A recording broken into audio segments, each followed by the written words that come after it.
big's your buffet tonight? Ooh, me too.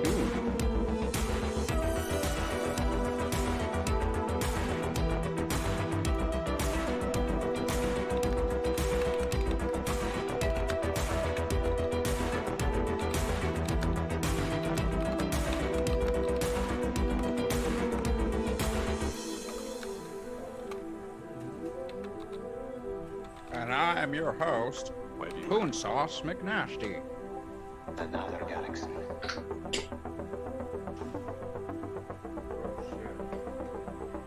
You know they're out there. Oh. Look at that, though.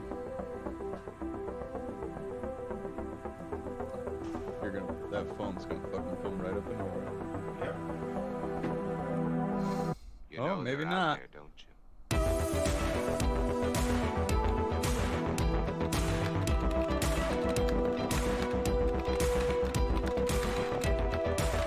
Kind of.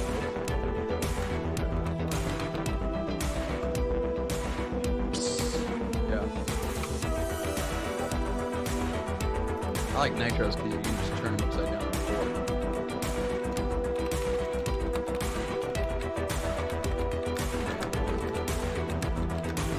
Yeah.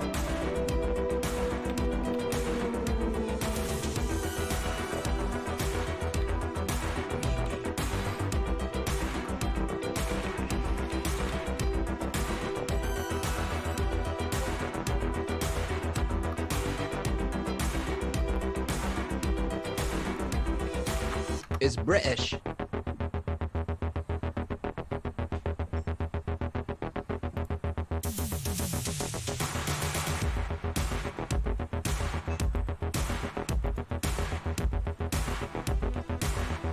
British, Corey, British. That beer's British.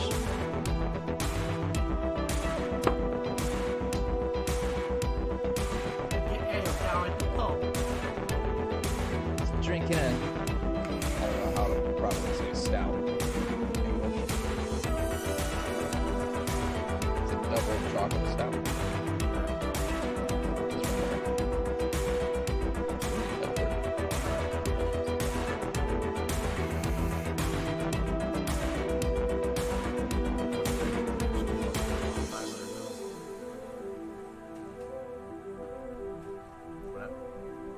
Where do you Just come blind from? on myself. Another galaxy.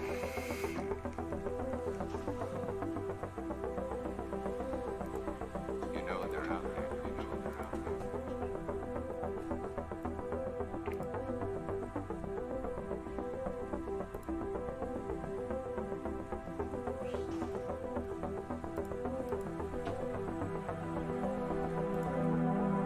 You know they're out there, don't you?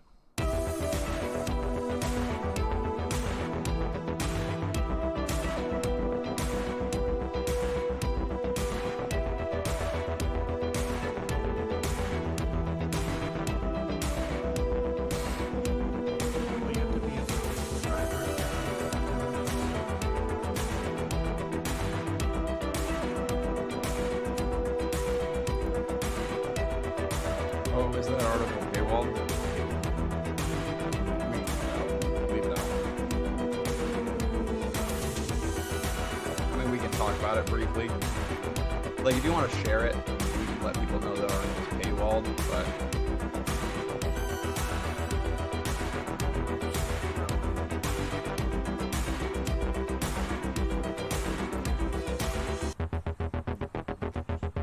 Yeah. It's a beautiful pour.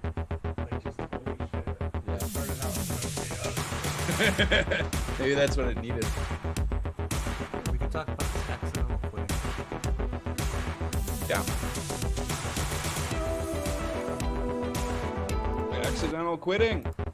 It's always fun to talk about because it's a very, very common thing. Sure. At least it used to be.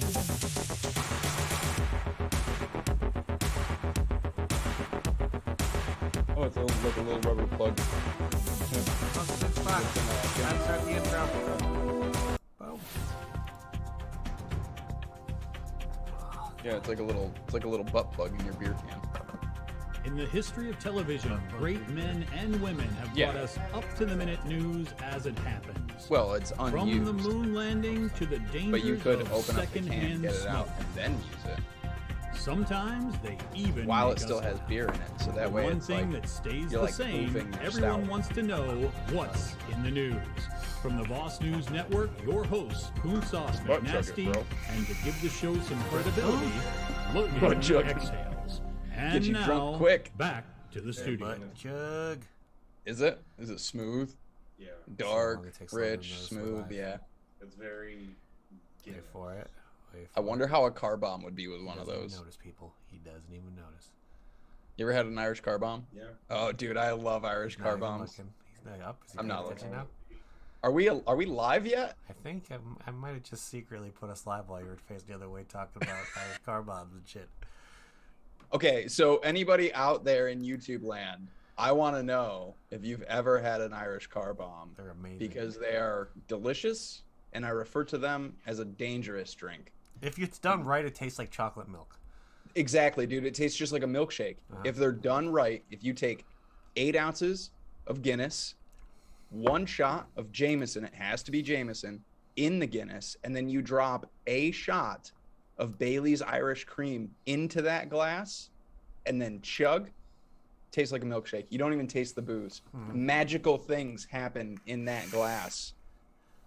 And that's why I refer to it as a dangerous drink, because I could literally just sit down and drink like 8 Irish car bombs. And then try to get up, you're like, oh. And then you try, you go to stand up And you you're just toast. fall right over. It's over. Yeah, absolutely. So yeah. Sorry, we were discussing beers. You know how this goes. I mean, look, it's Poonsauce McNasty, you guys. Like, I'm not beer responsible guru of for the YouTube fucking over beer here. We have to conversations. talk about beer. I feel like it's it usually happens when I'm around, not gonna lie.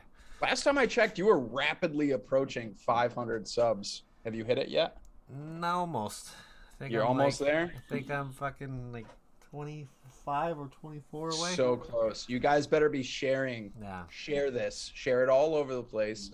Share the Poon everywhere so he can get more subs. Are you calling me herpes right now? Because I feel like you're calling me herpes. No, we're talking about sharing the Poon. Because sharing is caring, and we want to pass the Well, Poon sometimes around to people with everyone. herpes can say the same exact thing. Sharing is caring. So I mean, do you have herpes? no, I don't have herpes, but Then no. okay. I'm not big on sharing my food. Flaming No? Dr. Pepper. That sounds. We'll pass this Poon around. Okay, Yeah. you guys, don't worry. Everybody in chat, we'll pass the Poon around. I don't know what a flaming Dr. Pepper is, but I'm interested because I like Dr. You pass the Pepper. Poonsauce on the left-hand side. But other than That that, what's flaming going Dr. on, Pepper. everybody? Welcome to another episode of What's in the News. Yeah, it's been. We had our last episode right before the holidays, so did you have a good holiday, Logan? I think I everybody's did. holidays I were do pretty want to say that was probably one of the longest, greatest soft opens to this here program. talking about passing me around like I'm fucking some kind Tossing about, talking about drinking beer and passing the Poon. Anyways, yeah, I had a yeah, and beer, boofing beer. of boofing beer. Yeah, Oh, just okay. boof it, man. Okay. Just boof it, butt chug it. Yeah, I had a good weekend. I had an excellent holiday weekend. Picked up my kids Christmas Day from the airport. Them and their mom and family were down in Florida on a family vacation. Picked them up Christmas Day at the airport and had an excellent Christmas night with them. And the next day spent a lot of time with them. And it's been a little bit of a busy, chaotic few days. Week, I guess, but all in all, excellent, wonderful weekend. How was your holiday weekend, Corey? It was good. Did a bunch of family stuff. I think we watched one holiday movie around before the holidays. We kind of got caught up on watching season 1 of The Witcher, and then we finished season 2. Season 2 is so good. It's awesome. All of it's good. And I cannot. Have wait you for- watched any of the little extra things, I haven't watched the extra things yet. I like was the actually. bestiaries? And... I'm one of those people who enjoys having those fireplace things that Netflix offers. On Oh, YouTube. I already have it added to my list, bro. So they had a Witcher one where they had the Mhm. Witcher theme music. So I had that playing in my room almost all between Yeah. Christmas Eve and Christmas Day. It was pretty fantastic just because the music's awesome to it. I fell asleep to it the other night. It's just nice to have on. At least I know I'm not the only one who puts a fireplace on the TV just to recreate. Oh, the food. on the holidays? Yeah. Yeah, it's like you have to. Yep. And Absolutely. So, other than that, we just ate so much food over the holiday weekend. It was ridiculous. And then my stomach hated me the day after Christmas because you're like, we're just going to evacuate everything you just unthoughtfully ate over the weekend at once and just be like, rah! But now we're winding down. We're coming up to another damn holiday. I think this is the final what's in the news of 2021. And 2021 has definitely been a fucking year. That's for. Do you think 2021 has been better than 2020? It's tough because a lot of the freaking we're still dealing with a bunch of COVID stuff, obviously, and when it comes to kind of, I think it's more this year has been more of like a hard kind of situation when it comes to what they're targeting now. Like the big target I feel like has been nicotine this year. Oh, sure. So having nicotine be the target of so many, kind of opening the eyes of a bunch of DIYers being like, okay, they all thought that they were set. No matter what kind of regulation goes through is like, yeah, we're fine. We're fine. Nope. All I want to tell anybody is if you're one of those folks, especially if you DIY or whatever, and you thought, you know what, I don't need to worry about this, I'm going to be fine. We have been telling people this for years, literally years, that nicotine is the next drug in the drug war. And that applies to your tobacco based nicotines, that applies to your synthetic nicotine. That's it, period. I mean, so for anybody who out there is like, oh, now I need to get involved and I didn't know this was happening, then you haven't been listening. You haven't been listening because 100%. We've been talking about this for years. Nicotine's the next big target when it comes to, if they can't take away the vapes in general, they're going to take away the key component to it. Yeah. And that's nicotine. So, but before we get into all the different topics we have I just realized I have my government name. Oh no. Oh no. Don't. Everybody can, everybody knows my government name. It's Logan. Yeah. But before we usually get into all the topics we have to discuss this evening, it wouldn't be a vape-related show / YouTube thing if there wasn't buffets that were talked about, because it's against the rules if you don't tell your buffet on a vape show. It's just how it goes. Unless you have 40 setups. Well, I feel like if you have 40 setups, we're just gonna have to kind of make a timestamp and be like, okay. Yeah, that's what I mean. You're either gonna have to pick and choose or just do a vape buffet show, and that's your whole show. If somebody has 40 setups going, you would be like, bro, who has the batteries for that shit? I mean, I have the batteries for probably 10 to 12 setups to go at a time, I think, but not 40. I could maybe run 8, maybe 10. I think I would run out of mods before I would run out of batteries to use. But the minute that one of them dies and I need to charge it, it would be out of commission until those batteries charge. Mm-hmm. But since I think we both had the same number of stuff of buffet items, so I think I'll go first and kind of I'll go in and see crack down mine, because I just set this back up yesterday. I got my Arbiter on the Captain, my beater mod, usually just a nice RTA to throw on a freaking mod. And then inside of there I got some, no, that's not this one, this is a blast from the past. This is back when Anthony Ramella used to work at Vapors 1 still, back when he still lived in Ohio. Back when I think he was still part of Exotic Leaf and all that kind of stuff when they first started. Mm-hmm. He sent all of the Ohmies a care package with liquid in there too, and I finally cracked one open. This is called Blue Bling. Ooh. I don't know if it's a blue raspberry. I'm not sure. It kind of has some citrusy notes to it, so I don't know if it's a blue raz lemonade or something like that. I don't know. Is it good? Yeah, it's not as sweet as I thought it was going to be. I don't know, for some reason I thought it was going to be kind of insanely sweet, but it's actually pretty mellow, and I like it. Nice. But next, I don't have the bottle for this guy, but I got my Nostromo with my Fatality 25, and inside of there I got the last of my Bramble from Supergood. Finishing that off, I think that's blueberry, blackberry, raspberry, lemon, or something like that. And then finally, I got my Lazy Vapor DNA 75C with the GT4S on top. I don't remember the name of this drip tip, but inside of there, I got this one called Strappleberry from Liquid Temptations. It's okay.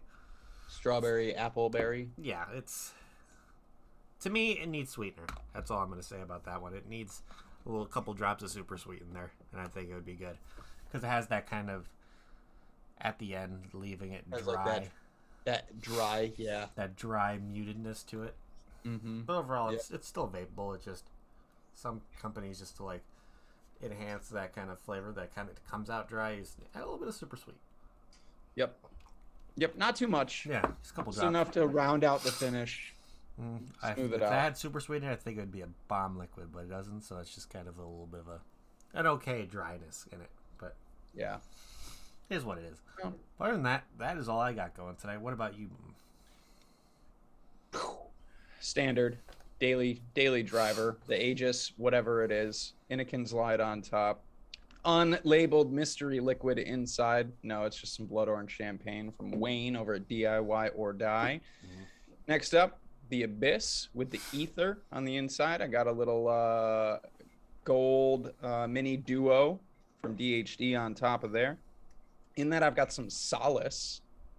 I wanted to try Solace liquids because this is a Turning Point Brands liquid. I haven't seen a Solace one that wasn't like a high milligram Nick salt that you put in a pod. Nope, this is a 3 milligram. Yep, it's just a 3 milligram. This is banana dragonberry, and it's actually really nice. Like it's really well rounded. I don't have any complaints about it. The banana, I guess, is maybe more runtsy, kind of candied-ish. It's kind of a candy banana, almost like a runts, but it's not as like sickish sweet as a lot of those kind of bananas get. Yeah. So that's actually really nice, just because of what Turning Point Brands has been through with the FDA and trying to get their stuff around. I just wanted to give them a shot. I wanted to give Solace a try. Some support. They're spending a lot of money trying to get their shit. Yeah, and so I figured, you know what, I'm going to pick some up, and I did, and I'm not disappointed. It's vaping beautifully.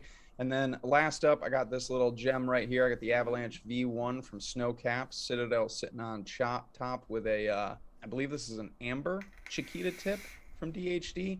Some ODB wraps on the battery there. Some orange and mango from Saddle Horse I wanted Blues. to try that stuff from Shane so bad.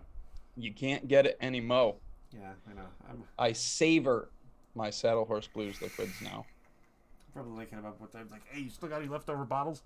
Got any gallons of that orange and mango left? Right, just throw it in a 120 and send it my way. If there's any of them out of the 4 that Shane and Brandy did, if there's any of them that I would recommend, if you can like coax Shane into giving you some, would be the passion fruit. I need to get my hands, speaking of Passion liquid, fruit stellar. I need to get my hands on that new Frank and Atticus squared line. Oh yeah. I've been hearing so many fucking great things about it. To where it's like, Adam actually was saying, Mr. Breeze Tones was, like, he's not even a crazy fruit vapor, but the fruit stuff that they've done puts their regular line like it was fucking child's play. That's how good it is. I just finally tried Shakedown. It is awesome. Phenomenal. Frank and Atticus comes out with some fantastic liquids. Yeah. It's Yeah, like, absolutely. I still need to pick, because I purchased the entire line from Overdrip when he ordered his usual Shakedown order, and then I still need to try the Yeah Nah Nah, and then the, what's the other one? Shakedown, Yeah Nah Nah, and shit. Jam It. Jam It, that's what it is. So I still have the empty bottles waiting, because of course they come in zeros, so you just nick them up, and then I just throw the 100 mils that they come in into a 120, add my nicotine that I have in the freezer, make it a 120, because I think the nicotine I have is only 18 milligrams, so it's 2 of those little 20 mils of nicotine to kind of give me my 3 that I'm looking for. Mm-hmm. But other than that, yeah, I really want to try it. And just Yeah, Shakedown's phenomenal. That peanut butter milkshake is fantastic. yeah, it's really good. I destroyed my bottle when it freaking came out. I only got 1 bottle of it. I'm trying to remember where I got it. but I destroyed it. Absolutely destroyed it.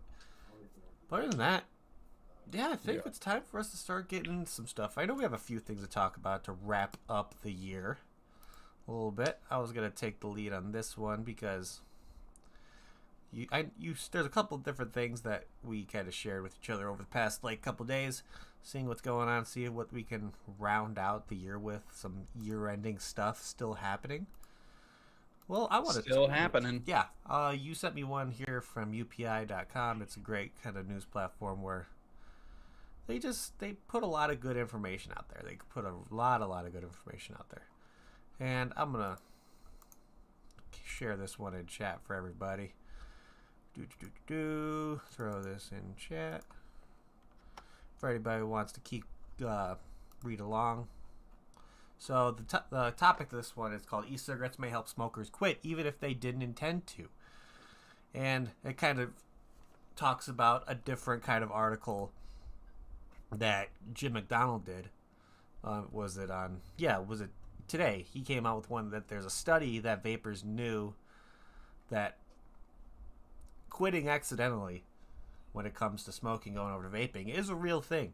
I mean, you were saying something about maybe not so much anymore. I don't know if you want. I think it's just the only reason that I had said, accidental vaping used to be a really big thing is just because of how many vape shops that we've seen close and the amount of propaganda that we have nowadays over e-cigarettes.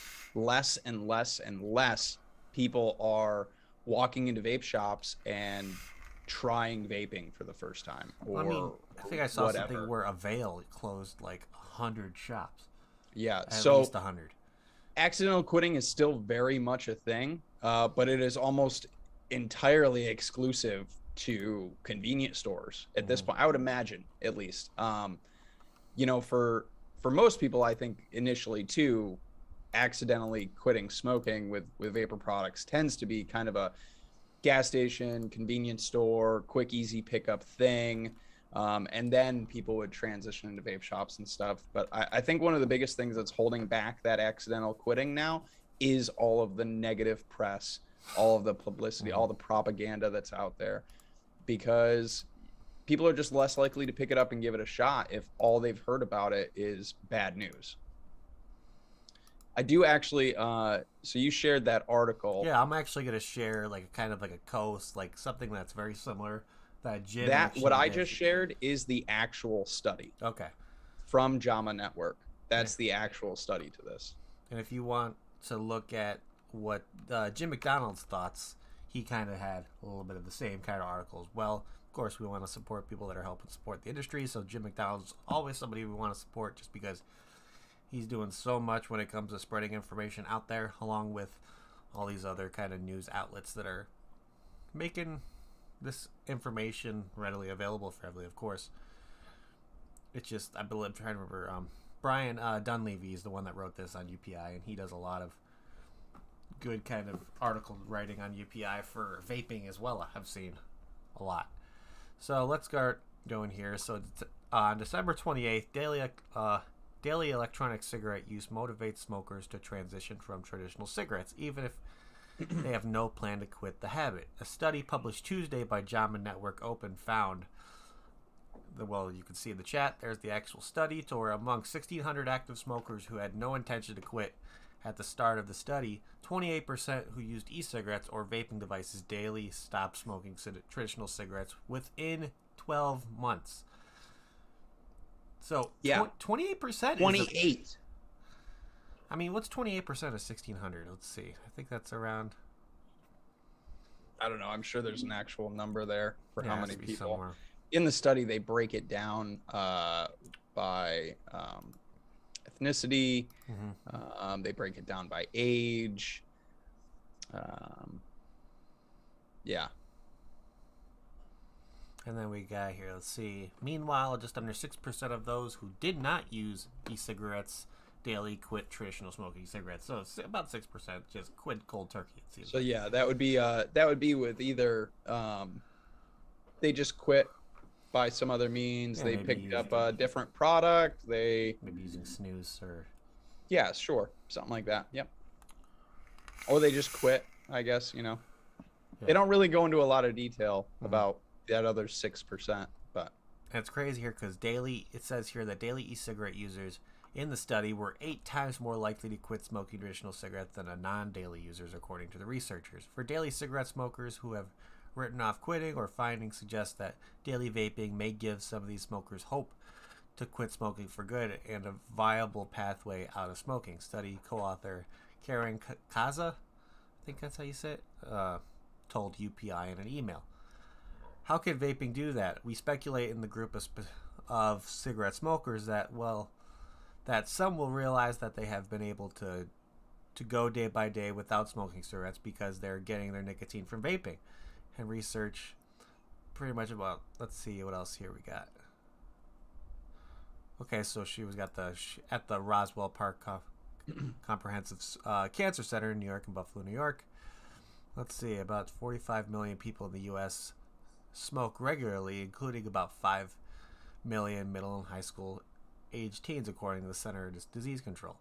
So the CDC is saying about 5 million high school and middle schoolers smoke. You got to remember, according to CDC data, though, that number is a reflection of what they call current users, which is at least one puff in the past 30 days.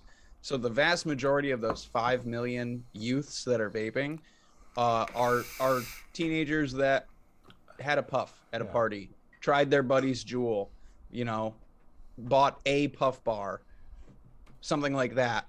That's the vast majority. That's the overwhelming majority of that 5 million number. Actual current users, like daily vapors for youth, is under 5% right now. So you're looking at it's probably the lowest rates I think it's been in a long time. Yeah, we're actually like pre-epidemic levels right now. We're still calling it an epidemic, right? But we're lower than those initial epidemic numbers. So when we called it an epidemic at this number, we're below that, but now it's still an epidemic.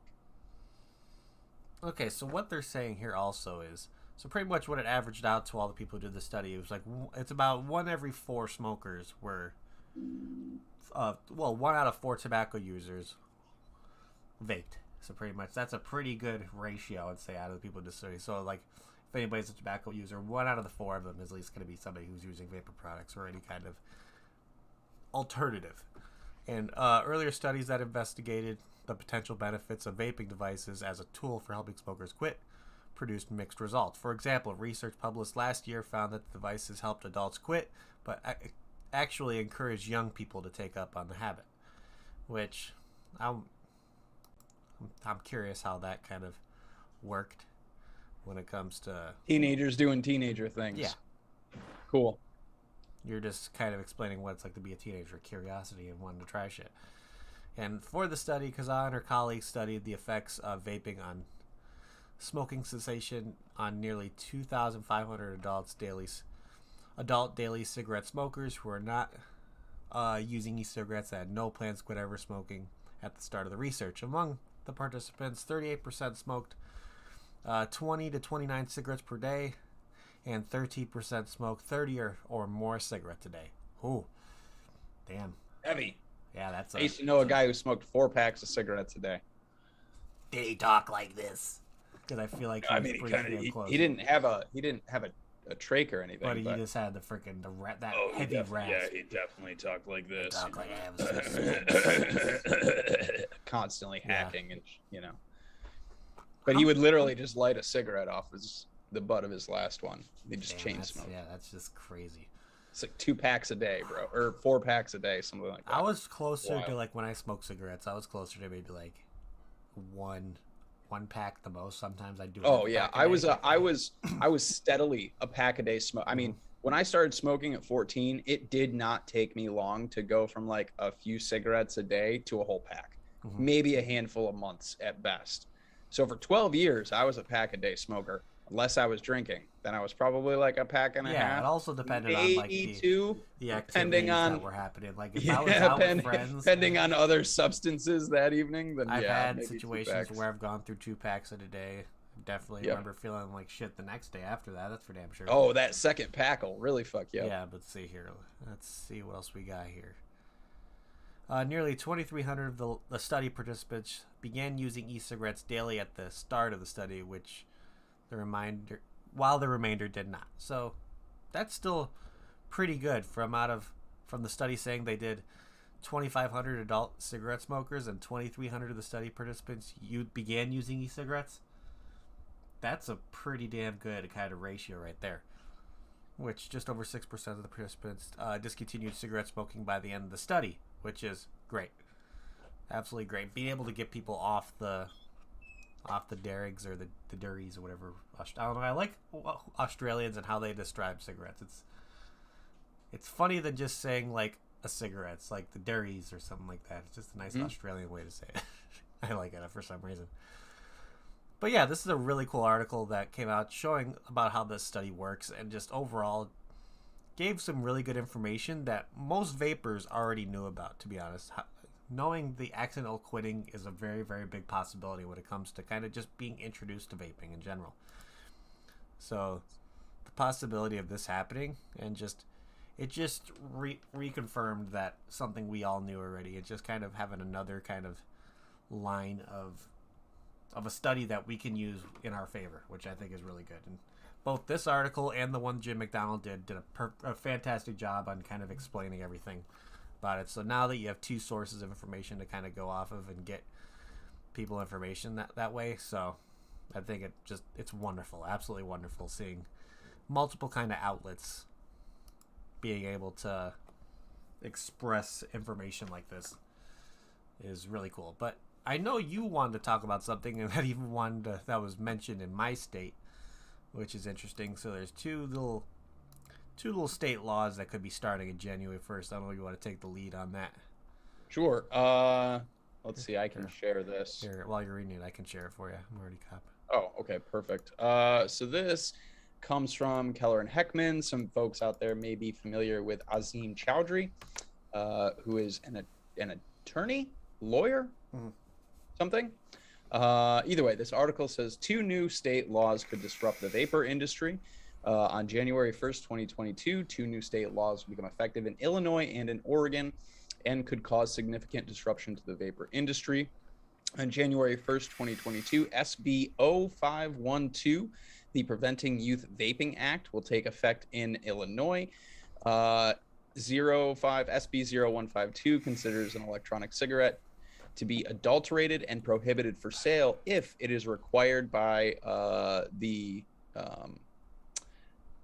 Tobacco Control Act and Federal Family Smoking Prevention Act to have a PMTA. So basically, in Illinois, effective January 1st, all sales will be prohibited unless it has received a PMTA authorization through the FDA, which, as it stands, is the Views Solo. Yep, so pretty much January 1st, Corey, in your state. Banned. That's it. Banned. Done. Boom. Yep. They got to get a PMTA. That's essentially the overall. That's really it. It's for both states too. That's the thing too. It's kind of the same thing. And yes, Oregon, January 1st, 2022, HB 2261. Excuse me. It's a little different. This legislation prohibits the shipment of quote inhalant delivery systems to any person in Oregon other than a distributor or a retailer. So this is a online shipping ban essentially in Oregon.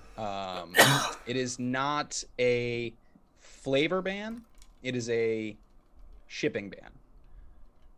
So within Oregon right now, as it stands, there is intrastate shipping between local carriers and things like that, private carriers stuff. Even though we have the USPS ban, even though FedEx and UPS have said no, there are other carriers within the state. So intrastate shipping was perfectly legal, will no longer be legal come January 1st in Oregon.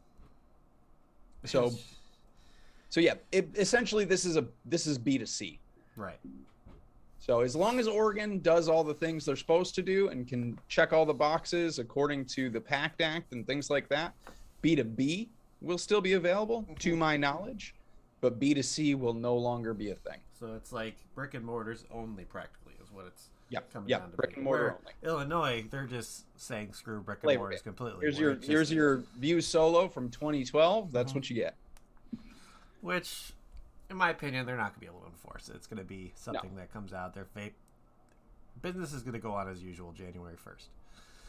Business as usual until the FDA or some health regulators in the health department or something like that. It's going to come kick in doors. Yeah, so I don't know how they're going to enforce that. I know most of the vape shops in Chicago pretty much have gone away when it comes to downtown because Chicago's kind of cemented their thoughts on vaping with taxes and kind of making it just pretty much not worth even opening up a shop in the city. Just because you got the regular Cook County tax, and then you got the city tax would be adding like an extra frickin' $30 to your bottle almost. It's a stupid amount.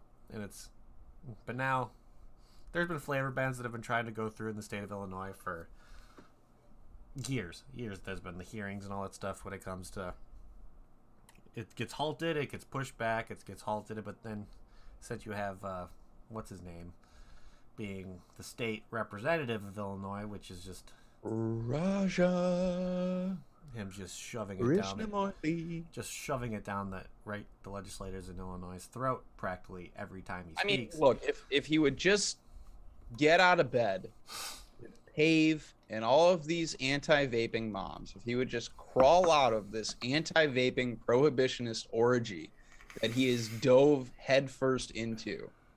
Not even wearing a condom or anything. He just dove head first. He's just raw dogging prohibition right now.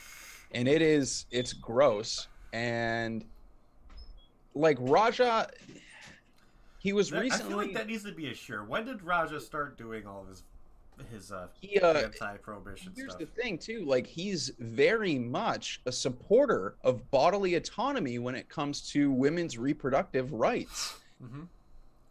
And I've seen him on Twitter talk very openly and very passionately about bodily autonomy when it comes to women's reproductive rights. And I'm like, yes, 1,000% yes, but you're a fucking hypocrite. And then he says something about vaping. You're like, no. Yeah, like no. you can't preach bodily autonomy and then deny adults bodily autonomy as to what we choose to put into our bodies.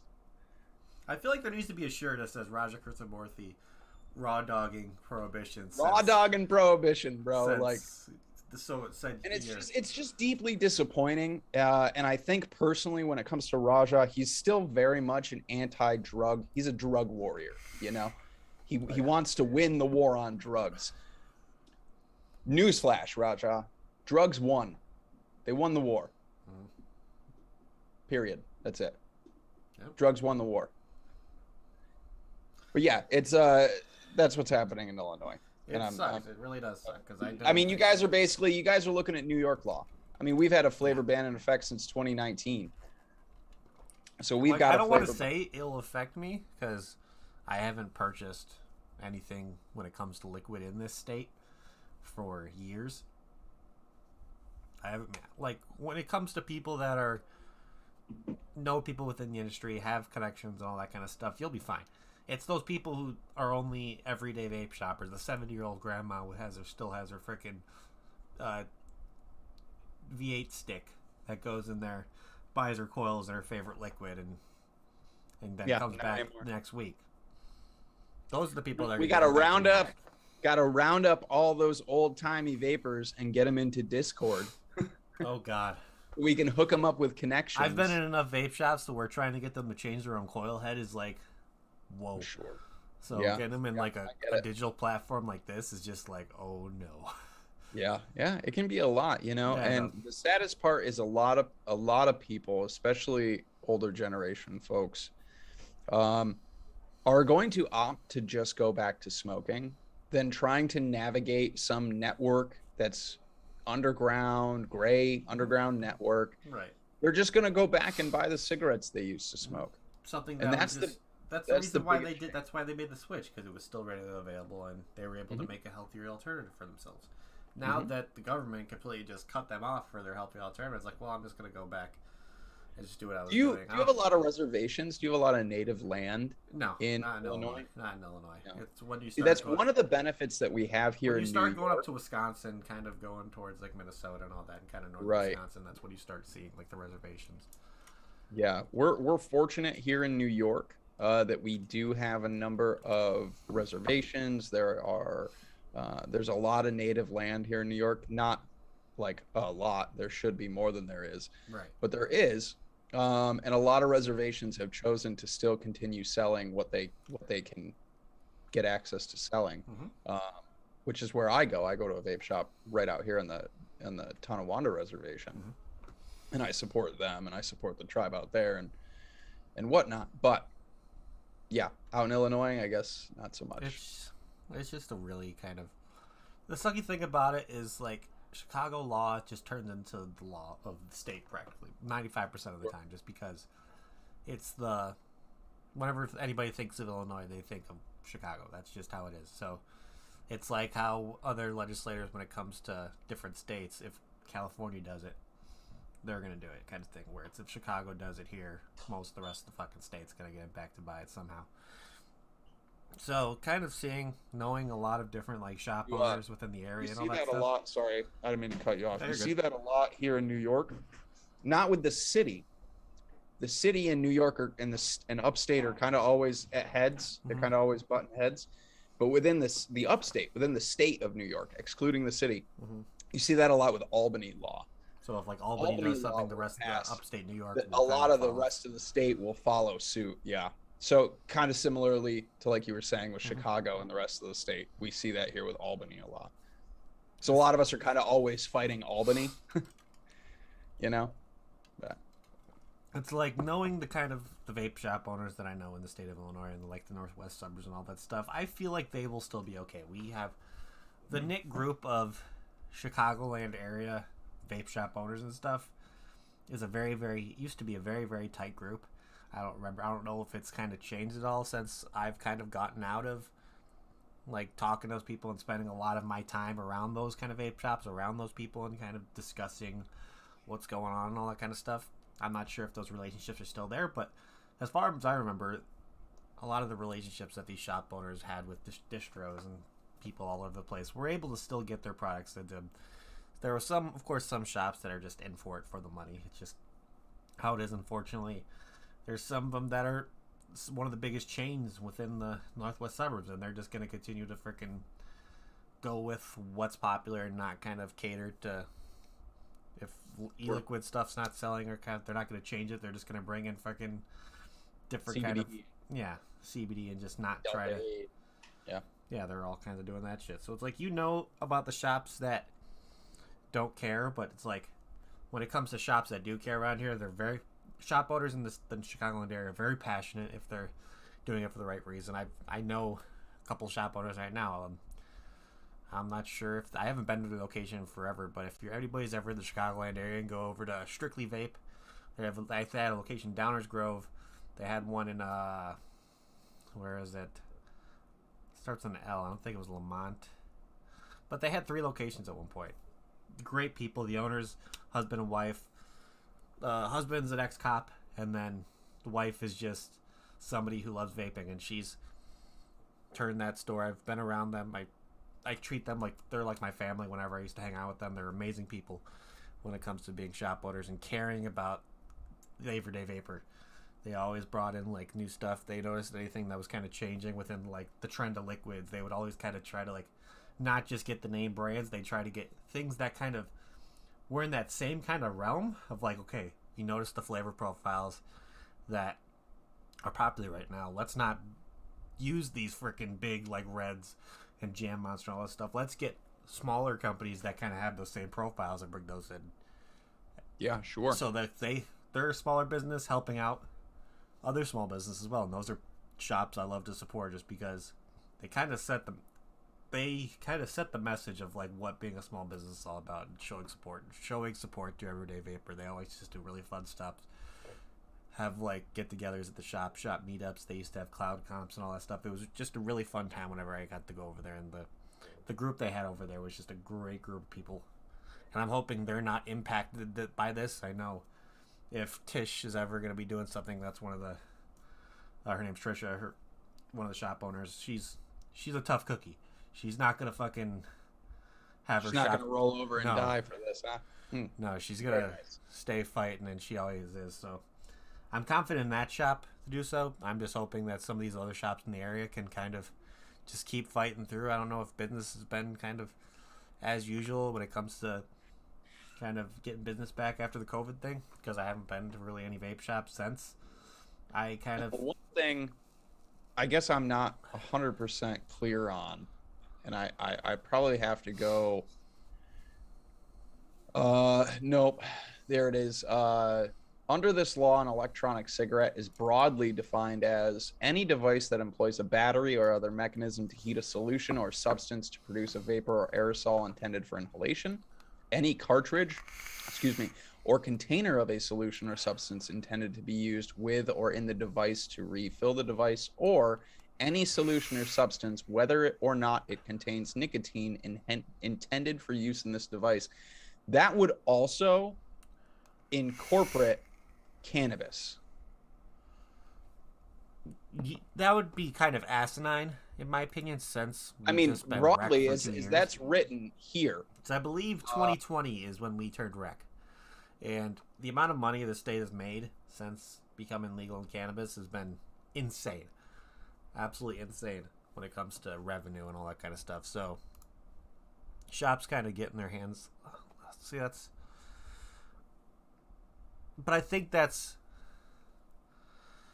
I don't think they're considering... I know these descriptions make... Here you go. Hang on. I just read a little bit deeper. Okay. However, because this part of the state adulteration provision only applies to e-cigarettes that are required to have a PMTA authorization, it would appear not to apply to e-cigarettes that are not quote-unquote tobacco products. In other words, e-cigarettes that utilize synthetic or tobacco-free nicotine or CBD-containing e-cigarettes, for example, that arguably are not tobacco products under federal law, would not be considered adulterated in Illinois for not having authorized PMTAs. So even though it says any solution or substance, whether or not it contains nicotine intended for use in this device, part of the law is requiring the PMTAs through the Tobacco Control Act and Family Smoking Prevention Act. You may have to dig a little deeper, but I'm going to go ahead and trust Azim on this one. He's a really smart guy. He's been doing this for a long time. You may be okay with synthetic for now. But the sucky thing about that is because synthetic is... It's difficult to get a hold of now. It really is, because there has been a lot of companies that have tried to transfer over that. There aren't a lot of labs that make it. Since the PMTAs came through, to where they stated synthetic was not applied to the PMTA process. So a lot of companies were like, we could skip this PMTA process altogether if we went synthetic. So the demand got higher. The availability for synthetic nicotine got extremely scarce. So there are not a lot of shops that are producing... or not shops, labs that are producing synthetic nicotine. I think we're going to see that change, but whether or not that's going to change before one of the next things we talk about, if that goes through. Are we discussing synthetic? Oh yeah, we'll talk about it. Okay. You looked surprised at that, and I was like, I was surprised at myself. Am I confused? My mind just went blank for a second, so don't mind me. My mind kind of just veers off into whatever weird space that it's in. But yeah, it sounds like Illinois is going to be okay for right now. Who knows? But again, they'll find something eventually to that could easily be snuck through to amend that. Yeah, they just need that. Which I'm sure. Sentence or a paragraph. I mean, Raja is already going after synthetic on a federal level, so it wouldn't surprise me to see him sneak an amendment through to amend that state law as well. I wouldn't be surprised if when the state law is written into act, there's going to be something in there that is involved with synthetic. I mean, if there is an amendment, it would have to go back through the committee. They would have. I mean, it's a whole process. They can't just write an amendment and sign it. There's still a whole process that has to happen for that. But it can be done fairly quietly. Oh yeah, Raja will be able to keep his freaking. So you and everyone else in ear to the Illinois door. really need to keep your ears to the ground on what's happening with not only this bill going Just forward. keep an ear on Raja Krishnamurthy's fucking front door. Yeah. Because he's Yeah. going to be the one being the front runner and getting that done. Yeah, that is the route 5 Pawns took. TMS 420 said in chat. A lot of companies have, but like Corey and I both said, the issue with synthetic right now is not only is it under fire, but getting it. Yeah, its availability is the Just- main issue. Getting it right now, you know? So, I mean, if the availability was there, I would love to see every company switch over to synthetics and just give the nice middle finger that the FDA is saying. Puff Bar's buying it all up. Oh, let's not get back into Puff Bar. We've had a Oh, well, I mean, if we're gonna talk about synthetic nicotine and Raja's conquest, you have to talk about Puff Bar because that's who he cites as the main. They are the new boogeyman. that poor right? mother. Juul was the boogeyman for a long time for e-cigarettes and youth vaping. Juul was the boogeyman. Puff Bar is now the boogeyman because not only did they go after Puff Bar initially being a disposable that came out after 2016, yada, yada, yada, this whole thing. But now Puff Bar had pulled their products from the shelves for a little while and then re-released with synthetic. And they were one of the first ones on a bigger scale to do that. So now they're the catch-all. So when you hear politicians talk about Puff Bar, most likely they don't even know or give a fuck about what Puff Bar is.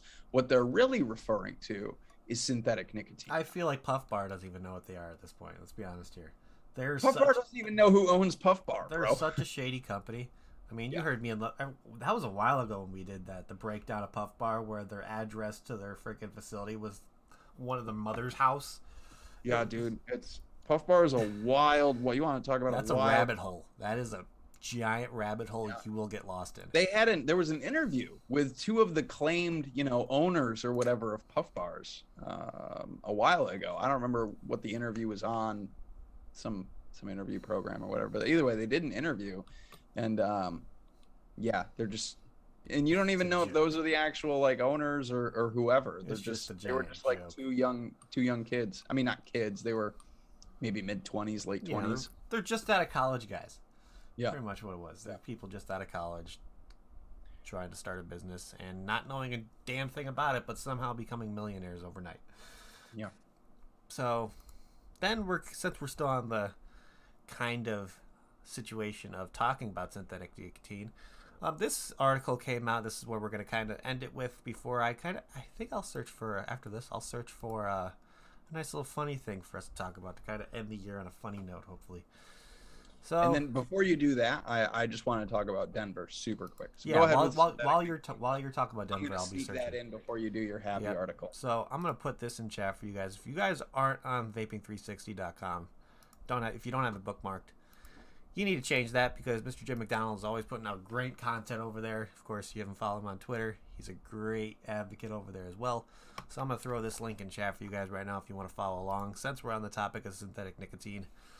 On December 23rd, there's a House bill that got put into action. Of course, it was one of the sponsors of this bill is New Jersey Democrat Mike Sherrill, who wants to kind of put synthetic nicotine in the same category as being tobacco. So, responding to outcry from the tobacco control groups, a bill has been introduced in the U.S. House of Representatives to regulate products made with synthetic nicotine. The Clarifying Authority Over Nicotine Act, H.R. 6286, would give the FDA Center for Tobacco Products Regulatory Authority over the consumer product containing nicotine from any source.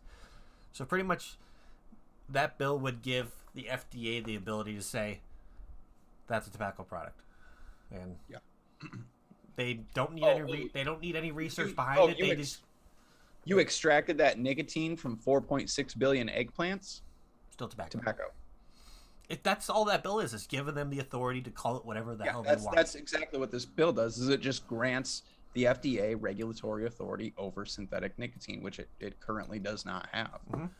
And that's why... I believe a co-sponsor of that bill is your good buddy Raja. Let's see, of course. Ah, there he is. I could see that name. I could point that name out of anywhere. The bill is also co-sponsored by Utah Republican Chris Stewart and Illinois Democrat Raja Krishnamurthy. Yeah. And then Love Democrats for prohibition. Krishnamurthy announced last month that he is investigating synthetic nicotine, and he had sent letters to the Next Generation's Labs makers of tobacco-free nicotine and Puff Bar. See, there's the Puff Bar. Yeah. That's his main example. That's who Raja is trying to turn the next. He's trying to make Puff Bar the next Juul. He's trying to make Puff Bar the thing that's on every article about vaping, everything about youth vaping. Puff Bar. He wants all eyes on this company. He's launched investigations into this company. He wants this company shut down. And to him, it doesn't matter what destruction he leaves in his wake. This is the same thing as Juul. These folks like Raja are crusaders, man. That's the end goal, is shutting these companies down and forcing them off the market and leaving a wake of problems and destruction and chaos behind them, and they do not care. But yeah, that's what this is a federal bill that grants FDA tobacco or regulatory authority over all nicotine, whether it comes from just definitely something that needs to be kind Mallory, if you do crossbreed tomatoes with tobacco and you make tobacco, FDA will still regulate it as tobacco. Tobacco, huh? Tobacco. That's interesting. But yeah, that's all I want to touch on there. It's just something definitely to keep an eye out for. I know that bill will go through many different processes when it comes to, might get denied, might get pushed through, who knows. It's still, with it being the end of the year, everybody's on holiday right now, so we're probably not going to see anything happen with this bill until at least maybe the first 2 weeks of the beginning of the year, I'd say, when everybody's starting to go back into office and all that kind of stuff. Be done with holiday. That's when stuff might be going on people's desks. That's what things might start be talking about. I know that we at CASA, we don't have any calls to action up for it yet, because again, something I can't explain to people enough, because we get constant emails, messages from people about stuff like this that say, why don't you have a call to action up? Why don't you have something out yet? The reason we don't is because it's all about timing. It is all about timing. When CASA puts out a call to action, especially nationally, we get a huge surge of responses and engagement on that call to action right out of the gate. And that matters, because if we do that too early, it's like premature ejaculation. You know what I mean? We're not there yet. You need to time that call to action so that way that big surge, that big engagement gets to politicians while it's on their mind, while they're ready to act on it, when they're ready to make their decision, when it goes through, whether it's, whether it goes through the House. Excuse me, my brain just died for a second. Things like that. We want that engagement then, not months ahead of time. Right. Because by the time, if we were to put that engagement out now, we'd have a huge surge. Politicians will forget every single one of all of us by the time this actually gets to the They've part where already forgotten about most of us already. Let's be honest here. Sure, but we want that engagement then, because then we get the petering. We get the few calls to action. It trickles down. The number of engagements steadily trickles down after that. And months down the road, if we put it out again, a lot of people go, "Oh, I already did this." And they don't do it. So for folks out there wondering why we don't always have something up until it's like go time, that's why. So no, we don't have anything up for this yet, but I do imagine we will. So keep your ears and eyes out. Keep your ears out. So I don't know if you want to mention the Colorado thing. I already got my article for what you want to talk about here. We'll talk this stuff. Colorado. Our last little Denver. touch on things. So Denver's flavor ban failed. Denver's flavor ban has failed 3 times, which is great news. Great news, right? They've decided that if they can't get it passed in Denver, they're just going to take it to the state. So we're moving towards, again, this is another one I don't believe we have anything up for. I can double check, but I'm not aware of any calls to action right now statewide for Colorado on this. But yeah, no, our last one was for the Denver ban, which failed. So As it stands, I don't even know if there's any language out officially for the bill yet, or if we have a bill number or bill text. But as it stands, they're moving towards introducing it or getting it put through on the state level. If they can't get it in Denver, just take it to the state. Oh, our bill has failed numerous times. People think this is a bad idea. Let's just take it to the state level and try to get it passed. Ridiculous. Don't piss on my head and tell me it's raining kind of situation. Oh yeah, dude. It's just fail once, try again. Fail 3 times, try some more. You know, it's that's it. That's it. So if you live in Colorado, again, eyes and ears. Yeah, because you guys did a fantastic job getting that thing stopped in Denver, and now it's time to stop it on the statewide level when it eventually goes through that way. Yep. So just keep your ears to the frickin' board, and it'll be introduced probably, I would say, sometime beginning of the year, probably in January at some point, I would assume, between January and February. If I remember right, Boulder did pass one, right? There was something in Colorado that passed something. It was just... If I remember right, Boulder passed. I could be wrong. Good old Boulder.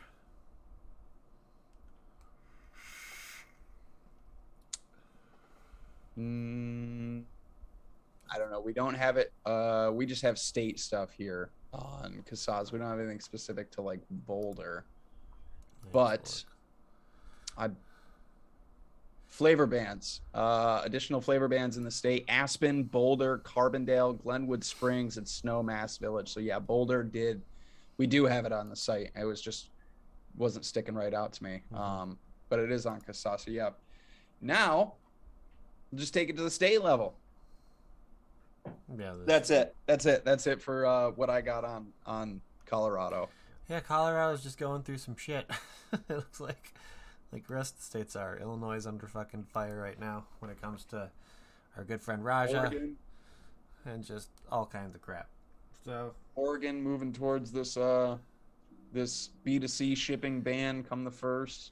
You to be left only with this View Solo come the 1st. yes, and it's just they vape great. yeah, they fucking vape like burnt cardboard and nastiness, you know, like wet cardboard. You know the only thing better than a View Solo? Nothing. A Camel. A cigarette. Yeah. or just taking some fur off an actual camel and wrapping and trying to smoke it that way. Who knows? I don't think that's healthy for you. Just smoke. Just smoke. Just stick your head in a bonfire. Might as well. Yeah, just breathe it in. Just while you're grilling your food and charring your meats, just in through. Still more satisfying than a View Solo. In with the nose, out through the mouth. I don't want to knock the View Solo too much because that's all some people are gonna have. Yeah. And you can vape it, and it might help you quit smoking. Hey, if it's a products out there is available. It drove enough people in 2010 into a vape shop to get a better setup to quit smoking with. It did that. It achieved that goal. Yeah. I mean, let's all go back in time. If we go back in time, the View Solo. Yeah, was the our View thing Solo available. is I think really we just needed a good spot. It's a proof of concept thing, you know.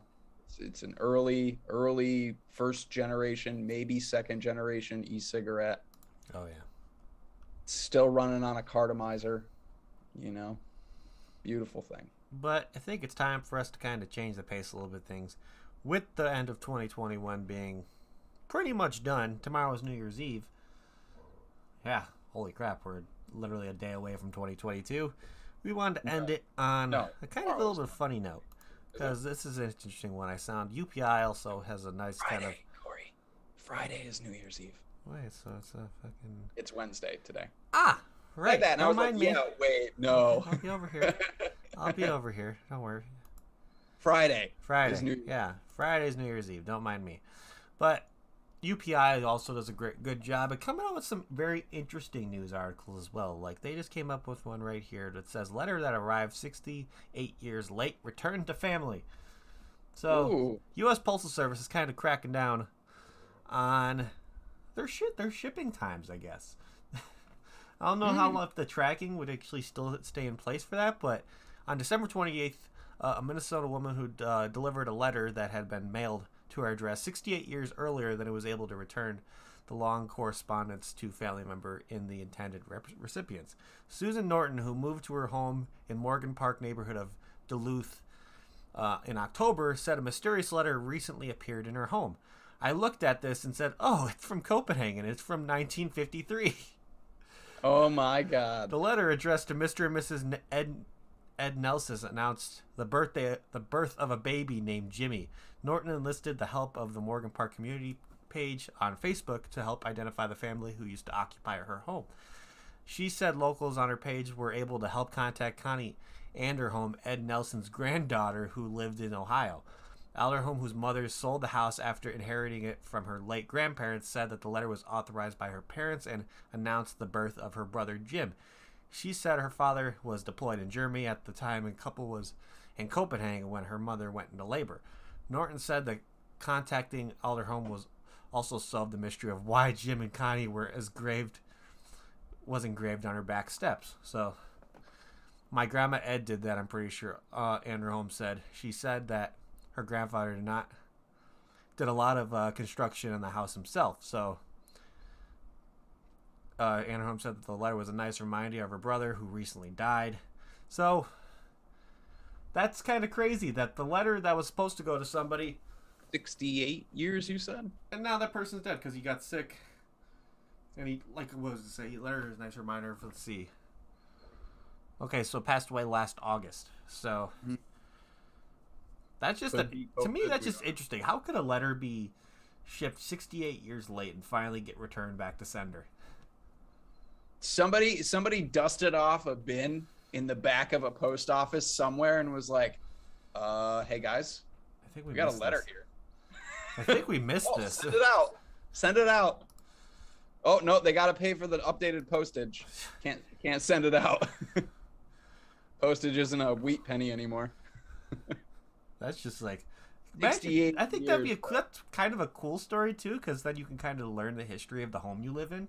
Sure. Yeah. Where it's like now knowing what that kind of engraving on the back of her steps meant. So it's like kind of learning the history of your home, how it was inherited by somebody's grandparents and kind of took over. It's like when people do home renovations and they find the builder's marker they've left behind, whether it's the initials somewhere or something like that. Like, I always think that's cool. Yeah, it's weird when they have like those situations to where it's like, yeah. I know a lot of in my line of work. I've met a lot of Masons over the years, and they always leave something behind. Masons are like one of those tradesfolk that always leave their mark. So like whether they do like a fireplace or a backdrop or something in the house like that, there's always like initials engraved in a stone, in a block. Yeah, because it's something you did. You want to leave your mark on something. Sure. I know a guy with my company. We do patios and outdoor block work, walls, things like this. And the main guy who does all of that, he always leaves his initials on a block somewhere. And it's usually like either the first or like the last block to go in. Yeah, that's cool. That's a nice little touch because that's something that will last time and people from generations and generations will see. I just thought that was really cool. To kind of somebody. And he always does it really like it's really well hidden, but you can find it. It's not something that has to be like. It's like where's Waldo of like initials. Yeah. It'll be like under the corner of like a little overhang on like a bench or something that a patio bench that he built that's in, cool. or under I the think corner that's of really a wall. cool.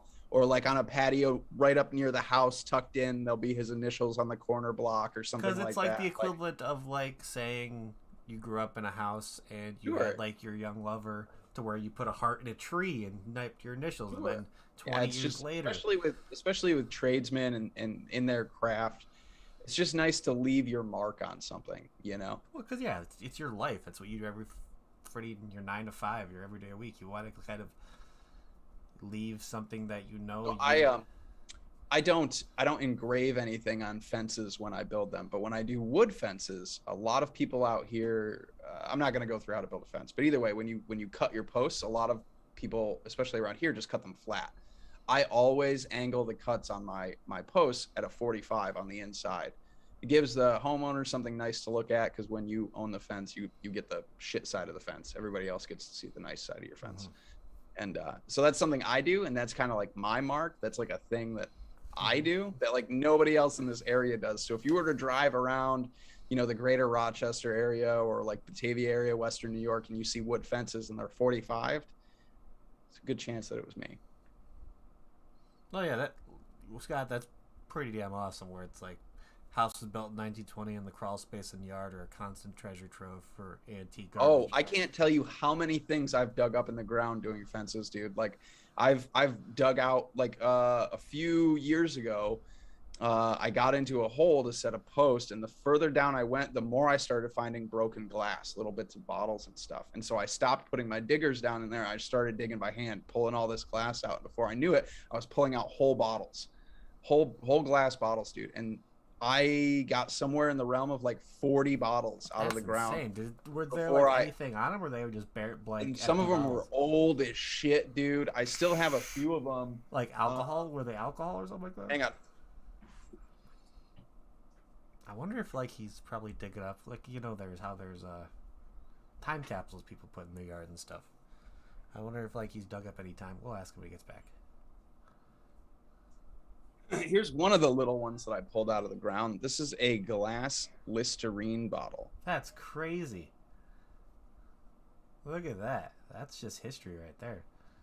Yeah, this is from the Lambert Pharmaceutical Company. Back when it's like, yeah, we had to deliver this by sled dog. Yeah, so and this is like a travel size, right? Like a little travel size glass bottle of Listerine. But you can tell that. So cool shit like that, dude. I have found so many. I've found old Coca-Cola bottles, all sorts. Have you of ever stuff. dug up somebody's accidental leaving of a time capsule? No, not a time capsule. And so far, knock on wood, no human bones. Damn it. No human bones. But I do know for a fact, accidentally if start you dig up human remains, everything gets shut down. Oh yeah, that's when you have to report it to the authorities. There's a whole big to-do. There's a process, the whole 9 yards. You can't just like dig up a body and be like, oh, I'm just gonna take this femur with me. Doesn't work that way. They like caution that place off. Yeah, your yard gets torn the F up. Oh yeah. Could be an unsolved murder. Could be all sorts of stuff. Well, they have to find the remains and then identify who it was if they can. Yeah, absolutely. I mean, there's a good reason for that whole process. Absolutely. But I mean, so far, knock on wood. If anybody comes to Chicago, I can take you to where John Gacy used to live. If you'll ever want to know that. Mallory knows probably where it is. I think it's a museum now almost. It's weird. They tore that original house down because that's where he kept him in his freaking dug out his freaking basement and shit. I think he did bury some of them in his yard at one point. It was all kinds of craziness, but wild. Hey, if you come to Chicago, there's plenty of places you can come see that are memorial kind of things. Besides downtown Chicago, you can come see the Home Alone house. Mm-hmm. You can come see the school where Breakfast Club was made. Mm-hmm. Of course, you can go see Elk Grove High School, to where one of the scenes from the newest Nightmare on Elm Street was done, when they were running through the high school and all the blood going through the hallways and shit. That was filmed there. And Illinois just has a lot of little hidden gems, even though a house of a... You know what Illinois is not about to have?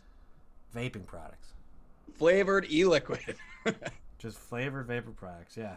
You can get all the horror film nostalgia and goodies that you want, but you can't get strawberry e-liquid. Right. On that note, ladies and gentlemen, I think that little kind of interesting kind of news thing was where we're going to kind of end things for you guys today. So, and please let us know, anybody out there, if you also receive a 68-year-old letter in the mail, let us know so we can talk about it. Yeah, I think that'd be really cool. But other than that, yeah, I think that's pretty much it, ladies and gentlemen. So thank you, everybody in chat, for hanging out. You guys are amazing. We wouldn't be doing this if it wasn't for you guys. And, of course, with it being the end of 2021, it's been a hell of a year. When it comes to legislation, there's been a lot to discuss, kind of slow at some times just because COVID's kind of taken up these past few years of just main focus of legislation nowadays. Yeah. But 2022 is going to be another big year. It's going to start off with a not so good bang in some places, like Oregon and Illinois. There's going to be a lot of fighting to do on different statewide levels, but we talk about this all the time. The main focus, the main fights are going to be at the statewide level, not on the federal. So Make sure you guys are staying up to date. That doesn't mean ignore this big synthetic thing that's going to be happening. Right. That's gonna be a big win. Big deal. Yeah. But always keep an eye on your statewide level. Of course, CASA is a great platform for that. You could always keep track of what's going on in your state. They always make sure you're up to date perfectly. Jim McDonald's always a good source too when it comes to keeping an eye out for things, because if there's a news article about a state doing some weird shit, Jim's probably gonna be putting something out there about it. They could always and it's just 2022 is gonna be another one of those years, ladies and gentlemen. So hope we're all ready for another shitstorm of a legislational year when it comes to trudging up shit mountain together, everybody. Going down Shit's Creek without a paddle kind of situation. But we're going to keep on bringing you guys information that we find out whenever we can. Of course, you'll be seeing from us 2 weeks from now on our first episode of 2022. Hopefully to talk about some possible overturns of a Illinois bill and Oregon bill. Hopefully, who knows? Or who knows? We might find something about the synthetic thing that we can kind of share more information about it for you guys, because the year's going to start off pretty interesting. Not in a good way and not in a bad way. We're just kind of just have to sit back and see what happens. But other than that, does that mean that tomatoes will come with a Nick warning? Most likely. Imagine seeing that in the grocery store warning. This is the Prop 65 showing up on tomatoes. Your produce, even though your nightshade produce plants do contain minuscule, tiny little bits of nicotine, no, they're not going to come with a warning on them. If you're a big tomato sauce fan, you better watch the fuck out, because you're gonna get buzzed like crazy. FDA is not gonna start considering tomatoes and eggplants and potatoes. Imagine if you saw the Prop 65 warning on a jar of tomato sauce. I mean, you know what? I am a firm believer though that eventually we will see the Prop 65 warning on everything. This product has been confirmed by the state of California to do something. yeah, everything will kill you. In 2022, everything will kill you. But you want to do your little closing stuff, Logan? Tell everybody where they can find you. Sure. Yeah, absolutely. So first, right out of the gate, folks, if you have not yet done the call to action nationally for the vape tax, as far as I know, the Build Back Better plan has not been officially signed yet. So that call to action is still up. It is always a good time to reach out to your representative, state legislature, reach out, and you can do that right through CASA. You can look up your reps. You can do all those things right through CASA. Becoming a member's free. I don't mean to pimp out CASA too much on your show, Corey, but I'm going to. Please join CASA. If there is anything you should be pimping out more than anything, it's CASA. Yeah, I just didn't mean to take over the whole thing. I don't care. So yeah, do all that, please. Otherwise, you guys can all find me on Twitter and Instagram. It's at Logan_Exhales. Come hang out with me on Sunday nights for the Come Down over on Instagram, where we drink the beers and we vape the things and we talk the talks. And really, I think that's about it. Hey now. Yeah. I have some new content things I'm working on right now. Oh, look at that. Some new things that we can keep an eye out for. That's awesome. Yeah, I have to set things up and do things, but I'm going to be doing a little bit of stuff I used to do. You're going to be doing some gaming streaming? I might be doing some gaming streaming. That sounds fun. Awesome. But other than that, ladies and gentlemen, that is what we have for you guys this evening. So again, thank you, everybody in chat, for hanging out. You guys are amazing. If you haven't hit that, smash that like button. Make sure to hit it twice and then hit it 3 times for a good charm. But we're going to end it like we always end it before we get the hot here. Hope you guys have a fantastic rest of your weekend.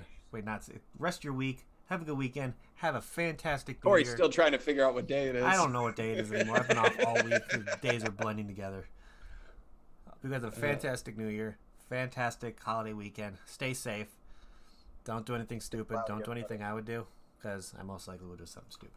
So, yeah, we're just going to end it. I'm definitely doing something stupid. Yeah, most likely be doing something stupid. So, ending this like you always end it. We will see you all next time. Stay safe. Keep on vaping, everybody.